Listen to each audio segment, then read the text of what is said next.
come the boss lady, the Kelly Holland Show. Watch out, let's go.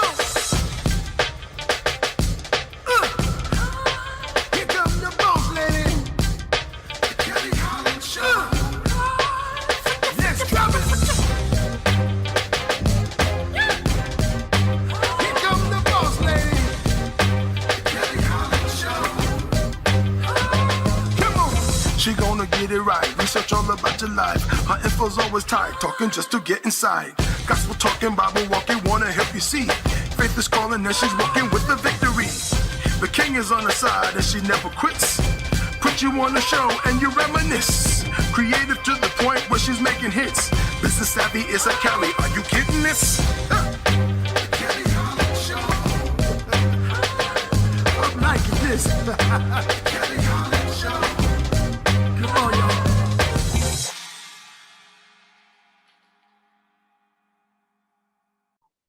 Thank you so much for joining us today and welcome to the Kelly Holland Show. I'm so excited to have this newly opportunity given unto me, and I'm so even more excited to share all the lovely guests that come onto this platform. Today we have Mr. Jason Davis with us. Hello, sir. How are you doing, Kelly? I am well, and yourself? I am doing excellent. It's a wonderful day. Excited to be here. Glad to have you. I know you as the king of the Clubhouse app, but others should also know that you run the Jericho Force Enterprises. Give us some background on Jericho Force Enterprises and a little bit about yourself. Yeah, sure. So I started my business, Jericho Force Enterprises, back in 2017, and I started off doing one-on-one financial coaching with families and small business owners. And so I focus on, from a financial education perspective, a lot of people, they need those foundational pieces. A lot of people want to jump to the building wealth, but they don't have the foundation, and that's budgeting, saving, debt, and credit. You get those four, then it's a lot easier to get to, the fun stuff, Kelly, like real estate and the stock market. So I started off doing that. And then as I began to look at my data, I realized a lot of the people I was serving, they were small business owners. So I started to lean more deeply into that, and they would bring up other issues like leadership and management, things like that. So I morphed over time into just a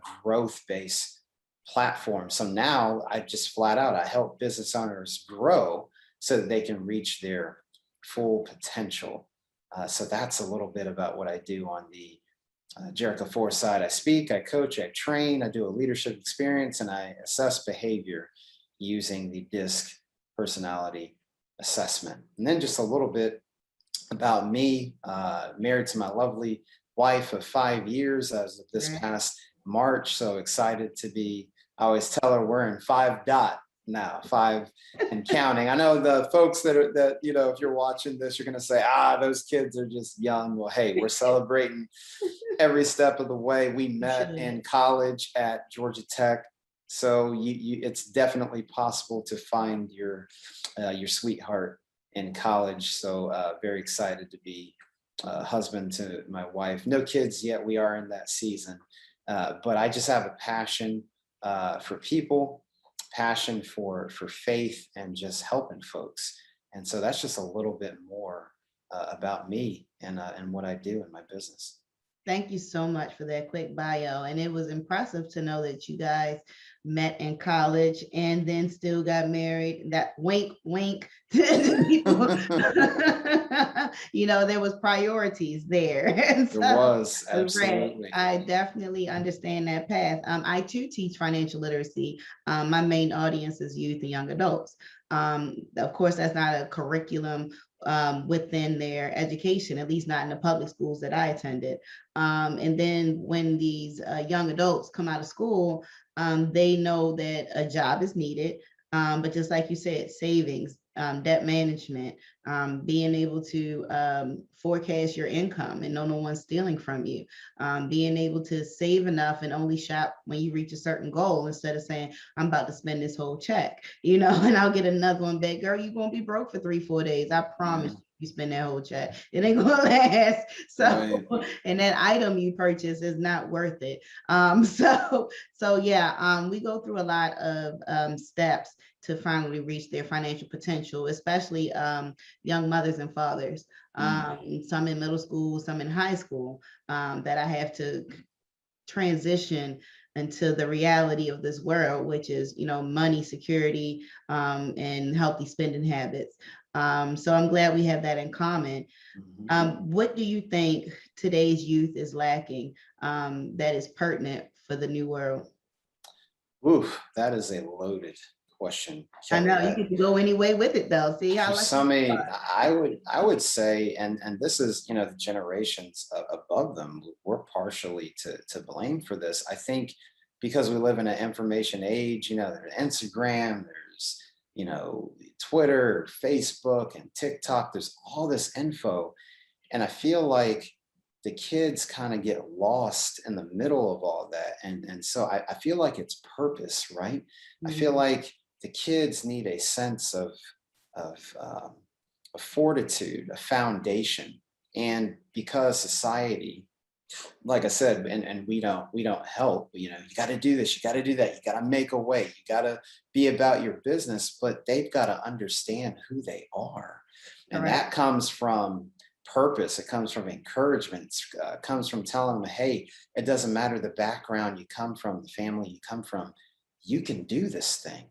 So I Mhm. think that's a big thing plaguing our kids today. And I have the luxury of speaking to kids in different capacities and whatnot. And that's what I really see is just we get so busy in this fast paced world. And I think our kids are, though they're more advanced in dealing with things younger, but we don't just allow kids to be kids anymore, right? With this amount of connectivity and you got to do something, you got to make something of yourself. And along the way, Kelly, what ends up happening is that child is still developing. And we can inadvertently think that, oh, the kids, they're going to be fine. She's going to be fine. He's going to be fine. But they got to know who they are. And so we've got to be intentional about encouraging them and telling them that, hey, you can do this. You've got a community of people around you that can do this, whether that's supporting you in your learning journey, your career. I can't tell you the number of stories, Kelly, where kids, they remember this stuff. They get to the young, college, young adult age, and they remember something negative that a teacher or a coach or a parent, even unfortunately, they remember that stuff and they take it to heart. And we can derail these kids for months and years to come. So, Kelly, I'd say that's a big thing for today's youth is we've got to help them have a sense of purpose and Correct. passion. Yeah. I can't agree with you more. Even in my personal life, I had to come to the realization that my daughter does not want to go to college. There's Mhm. nothing about her that wants to go into higher education. She'd rather go to trade school. She'd rather Mhm. join the FBI or some type of criminal catching association. Mhm. And I had to live with that. I come from education. I have a master's degree. They watched me go through it. My education didn't come until I was a full-grown adult with children. So they watched me go through it one degree at a time, AA, BS, MS. And I just knew my daughter was going to college. So we did all the research through careers, what schools could give her the information for that career. And she just came to me the other day like, Mom, can I just go to community college? I really don't know what I want to do. That was not a dig to me. That was her finding purpose within herself. That was her acknowledging that education is still important. That was her saying, I don't want to waste money. That was her saying, I've made my decision and I would like to be a liberal arts major for 2 years. And perhaps once I get all those gen ed creds out the way, I have a better idea of where, I would like to spend my career. I didn't think that was the traditional answer, but I did applaud her because she said, I'm still going to achieve a goal, although I don't quite know all the ins and out. And that's also important in our life when we set these goals. Many times we don't have the wherewithal. Many times we don't have the resources. Many times we don't have the network, but we have intuition, we have will, we have guidance.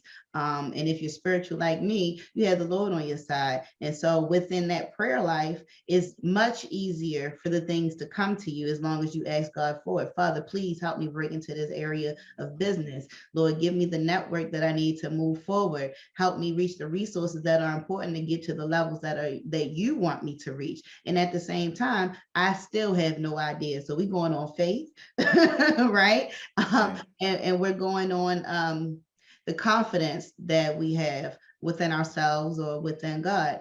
And so when people can turn nothing into something, at least one time out of their life, that there is your miracle. It's not the burning bush you need to look for, sweetheart. It's the how this was achieved without me doing anything, or somebody just making a phone call and boom, it was done. Very little effort goes into the miracles that are given to us, and they're given to us because we needed a jump start. Do you agree or disagree? Ooh, listen, Kelly, if you had a church and we're preaching, I would be right there.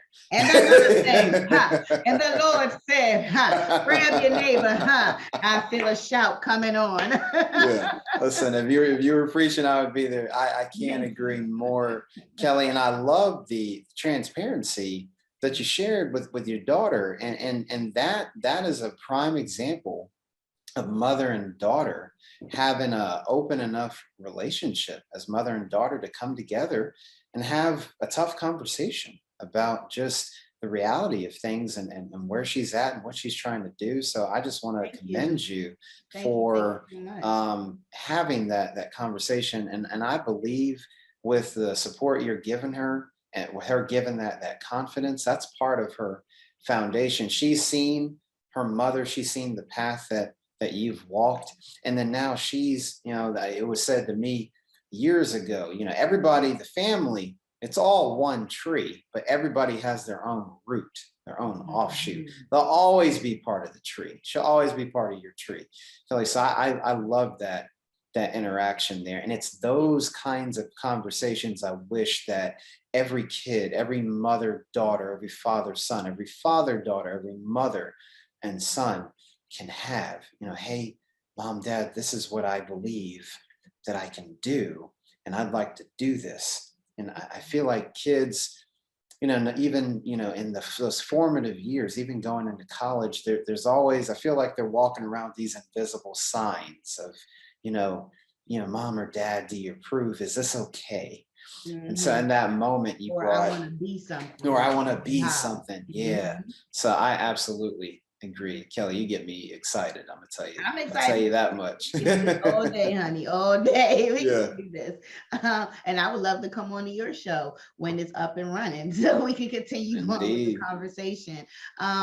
In my experience, especially in the Black community, we're taught when you're 18, you're moving out, you're on your own, you're an adult. I used to subscribe to that methodology, and now I don't. I now see that it's too much of a struggle to have these financial burdens fresh out of school. And I believe in my household and for whomever I'm coaching at the time, that it's not important to get them out the house soon as they turn 18. It's important to make sure they are world ready, that they have the life skills. And that may require more time, maturity, that may require more of an adult relationship now that your child is growner and now that they have this older age, you can start to feed into them more of these adult situations and advice. And also help them to be financially prepared when it's time to leave. Sweetheart, you can move out when you finish college. You can move out anytime before you're 30. You can move out when you're 30. I really don't care the time limit. I want to make sure you are financially prepared. I want to make sure you are doing things in the right manner. Like you said, we went to college, we got married, we're having kids in this season. That's the exactly way it needs to happen. I don't need no teenage babies around here because you're still growing up, baby. You're still growing up, and you need so much more help to get where you need to go now that you brought this new life into the world. Even although it's precious, right, that wasn't quite the order. And if that is your reality, that doesn't mean you're not able to grow. That doesn't mean you're not able to still do. It's just going to take you a little longer, and it's going to cost you a lot more money. Yeah, Do you Absolutely. think kids need to be put out at the age of 18? Now, here's what's interesting, Kelly. I feel like you said, in our community, I don't know that we ever really took time to unpack that. I feel like, sometimes we just take things on out of tradition.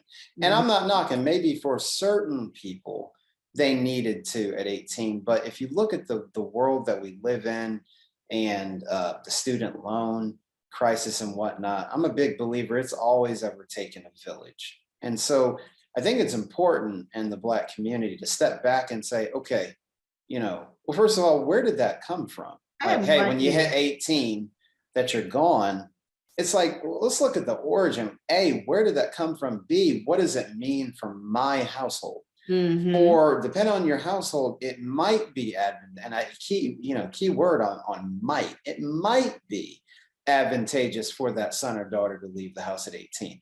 I don't think we can make blanket statements like that, because every family is different, right?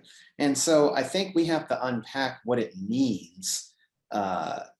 What does it even mean to leave the house, period? Whether that's 18, 25, whatever. And that means families coming together and talking about it.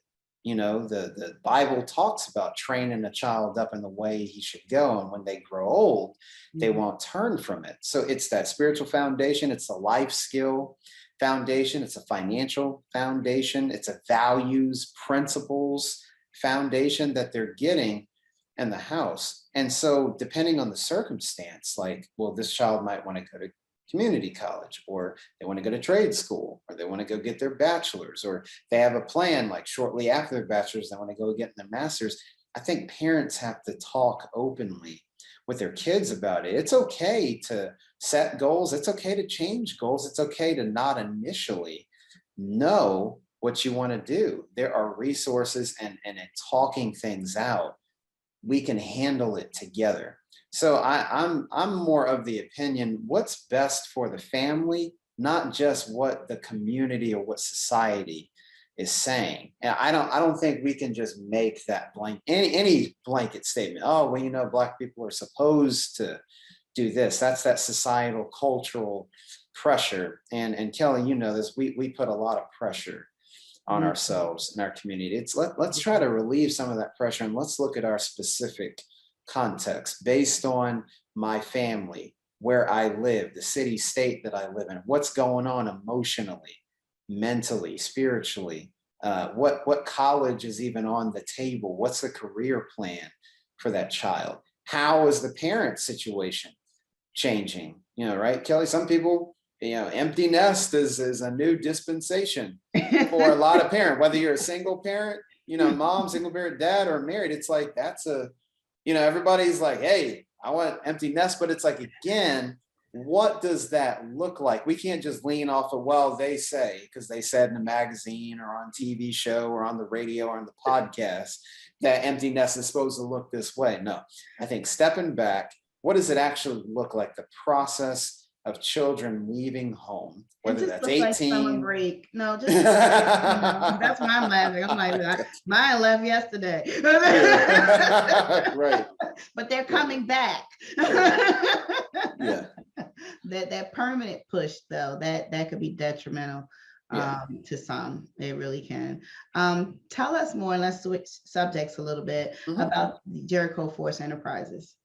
Yeah, absolutely. Well, I talked about earlier that I help business owners grow so that they reach their full potential. What does that mean? Exactly. Well, we take an approach that's three parts. We look at business growth, personal growth, and spiritual growth.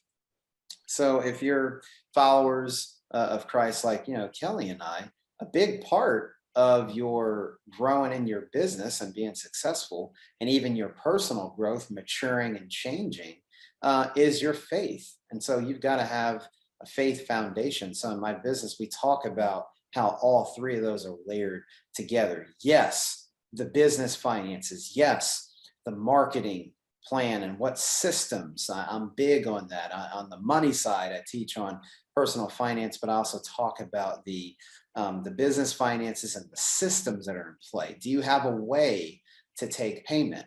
Do you have a Mhm. way to market what you do? And do you have a way to house the product or service? Do you have a website?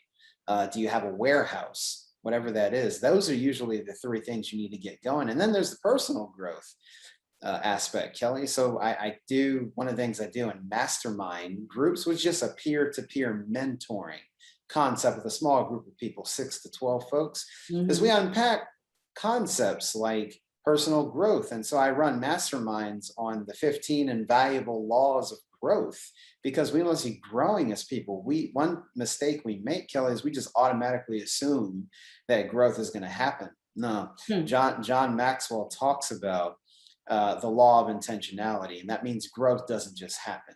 You know, some people, Kelly, unfortunately, they don't have 20 years of experience. They have the same experience over 20 years. Well, you don't want to do that. You want to be growing year to year. And that means there's something that I have to do. How am I handling life as it comes at me? How am I handling business? And then last but certainly not least, that spiritual component, spiritual disciplines. Am I in community? Am I reading God's word?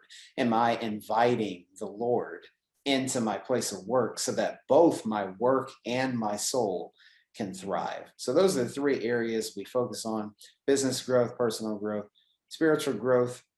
And then we do that again with speaking, the coaching in groups. That's where the masterminds come in, trainings, various trainings that we do. One, I talk about the 5 E's of business engagement. What does it mean to have an engaged business from a faith standpoint and from a business standpoint? They go together. There's no compartmentalization. So we talk about that. And so that's what we focus on with speaking, coaching, training, a leadership experience, and assessing behavior. So Kelly, it's big self-awareness, right? You got to understand, in order to grow yourself, you got to know yourself. Correct. And so all of my clients, I have them take their DISC assessment so they can understand, hey, am I more introverted or am I more extroverted? Am I more task oriented or am I more relational oriented? And we talk about a personal development growth plan. Like, Jason, that's great. I'm a D and that's red. What does that mean? Okay, so here's some things. D meaning dominance. So here as a result of your assessment, here's what we can do. Here's how it'll help you grow personally, and here's how it impacts your business and the people around you. So that's what we touch on, Kelly. And even my book that I just launched back in March, Fortify Being Rooted in God's Plan for Work and Business. That's another resource that I help my business owners go through. Is like, hey, we got to integrate our faith into the work that we do. And here's some practical ways to do so with our values, with our leadership, with our finances, with our growth, with teamwork. I unpack 10 areas of work. So that's a little bit more about Jericho Force Enterprises. You're getting me going today, Kelly. Yeah, I love it. I love it. I love it. And I like the business model that you set up. Quick question. What is your majority demographic? Absolutely. So Christian business owners that want to live out their faith in the work that they do. And Kelly, just being transparent, that was new for me. Before I wrote the book, I was being obedient. Look, pandemic, we were sheltered in place. A lot of people were doing things, now all of us, we were eating some good food. We were hitting Uber Eats and DoorDash and all that. Well, while I was doing that too, God called me to write a book. And so I went to a conference about 60 days before everybody was really sheltered in place. And I was at a men's conference, and God really spoke to me and said, Jason, this is what I want you to write concerning the business community and how to inject your faith into it. So it was a little bit of a pivot, because in 2017, I was just doing the one-on-one financial coaching, focusing on that budgeting, saving, debt, and credit. But when God tells you to move, look, he says move. So with the writing of the book and then the other programs that I've added, he's really calling me to, hey, if you're a Christian business owner, a kingdom business owner, a faith-driven entrepreneur, that's who I'm serving. That's beautiful. Yeah. I like you, Jason. I like you too, Kelly. That's beautiful. I love to be around like-minded people. I love to hear their servant leadership. I love to hear the way you give back, and the good Lord has provided you an income from it for you and your family. And that's something out of nothing that I speak of all the time. Or it reminds me of Tupac, the rose from concrete, like how did that grow? Right. So, Right. right. And so, and with just God's faith overall, right? So with our affirmations, with our intentions, things definitely do work out. There is nothing that anybody has thought about long enough that has not come to, whether it been something negative or positive. It seems like we become our thoughts, and we execute one way or another. Would you be able to share with our audience, and I'm sure you are, how they could reach you, how they could get onto your platforms, any and all, and where your book is being sold as well? Absolutely. So my website, www.jerichoforce.com, like the walls of Jericho. So jerichoforce.com is my business website. You can email me at info@jerichoforce.com. I'm on Instagram at jason.n as in Nancy. So at jason.n.davis. I'm on Instagram. I'm always sharing, content, what God gives me, how to inject your faith into your business. So those are the primary ways you can reach out to me. And then Fortify, my book, Fortify, Being Rooted in God's Plan for Work and Business. You can grab that on Amazon. It's available in paperback and ebook form. And Kelly, because I like you so much, here's just a sneak peek into what I'm planning in the future. I'm working on the audiobook. So in the near future, even the audiobook version of Fortify will be available. So folks, stay tuned. But until then, paperback and ebook, Fortify, Being Rooted in God's Plan for Work and Business. You can grab that on Amazon right now. Excellent. Excellent. Are you going to narrate it yourself, or are you going to? Oh yeah, Kelly, listen, I felt like you. I said, if I'm going to do this thing, I got to do it right. And so yours truly, I mean, I've already been in the studio. I've got about maybe 2 more sessions. So yours truly is going to read it. So if you like this kind of interaction, you're going to hear me for a few hours. So folks, stay tuned. If you like what you're hearing, you can hear me all that you want, and speed me up, slow me down on multiple audiobook platforms here in the near future. That is wonderful, Jason. And thank you again for joining us today on the Kelly Holland Show. It has been such a pleasure to have you. It's been a pleasure, Kelly, and I look forward. If you'll have me back, I would love to be back.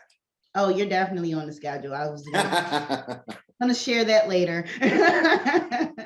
And thank you, audience, for tuning in today. You've just met my guest, Jason Davis. He is the owner of Jericho Force Enterprises. You can also find him on Clubhouse.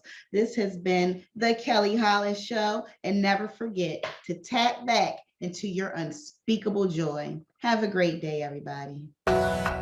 Free, free.